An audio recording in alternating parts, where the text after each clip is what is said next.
childhood, he worked for the health department. And I don't really remember much about his job. I don't even really remember what he did. But I do remember one thing. During summer break and winter break, and all the breaks during school, me, my brother, and my mom would all be home during the day, and my dad would not be, because he had to work. We would go on vacation and go visit my grandparents or go to a national park, and the only way that he could do that is to hear about it after we came back, because he was working and he didn't get a vacation. Americans in general really don't get many vacations when they're working. You just sort of work all the time, and that's the way it's always been, and we just sort of accept it. But is it really necessary, and more importantly, is it really healthy or improve our quality of life to work so much? I don't think so, and I hope to convince you that it's not, and it's about time that we got to take more time off and enjoy ourselves before we retire and are old and decrepit. And in the survey, a lot of you were uncertain about whether you could be productive enough or get enough work done if you weren't working as many hours. So I'm going to be focusing on examples of places where they do successfully work less and still are productive, both overseas and in the US. Compared to the rest of the world, the United States is really behind the curve when it comes to give employees and time off. Let's see.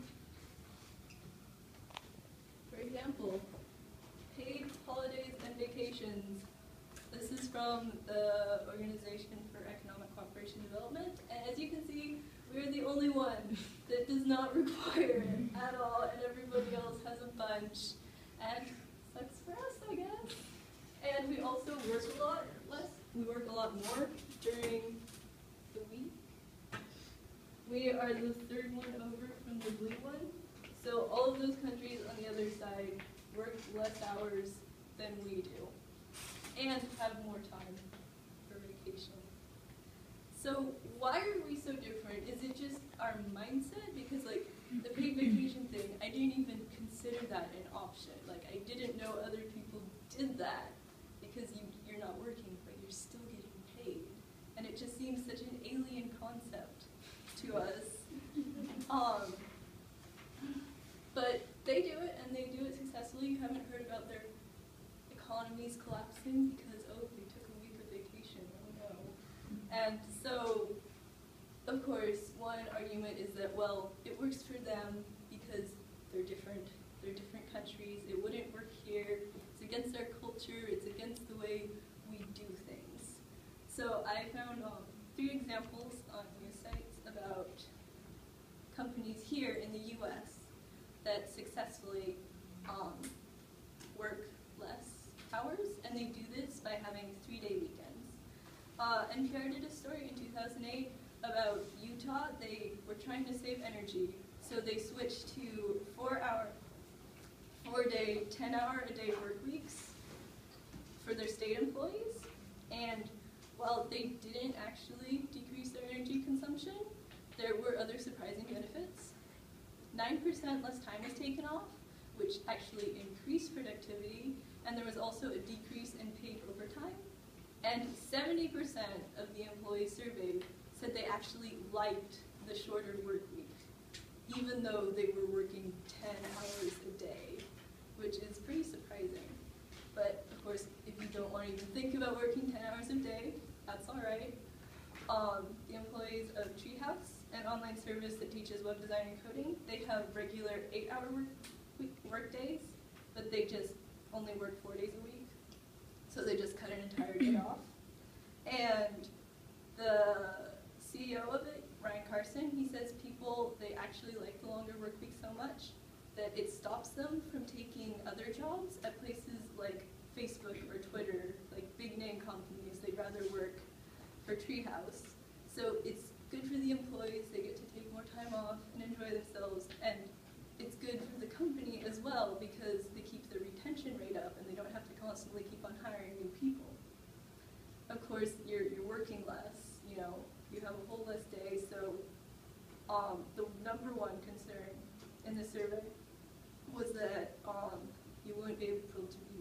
enough, you would procrastinate too much.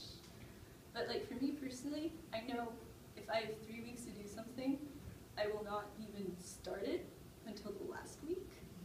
I just, because I know I can do it in 1 week, so why should I start it earlier? I mean, why? But I'm still going to be stressing about it for all those 3 weeks and thinking about it and just be like, oh, I really should work on that, but I'm not gonna. And so I'd rather just have 1 week to do it because I'm just like, okay, I have to get this done. You know, it's due Friday or Thursday if you have 4-day work weeks. And I'll just not procrastinate because I know I can't afford to. But the other side of working less is not getting paid as much. But if you're worried about that, you don't even have to have 3-day weekends all year. In the New York Times, there was an article about an electronics company, 37 Signals, and they switched to 4-day, 32-hour work weeks just May through October every year. So it's like they get a sort of summer vacation to relax more. And the CEO, Jason Fried, he says that the quality of work actually increases during these periods because the people are more relaxed and can enjoy themselves more outside of work, so they come back refreshed and ready to do stuff.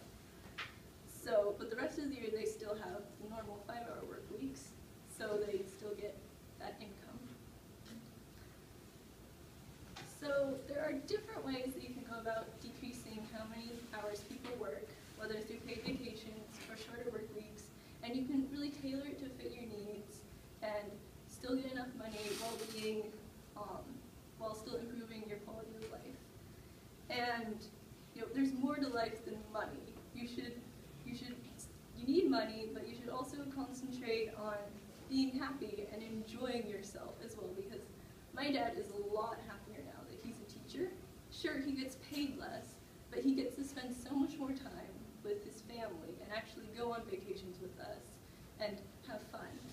So I hope when you're getting jobs, you aren't scared away by 3-day weekends or less hours, because it's really worth it, and you should never be forced to choose between economic security and mental and physical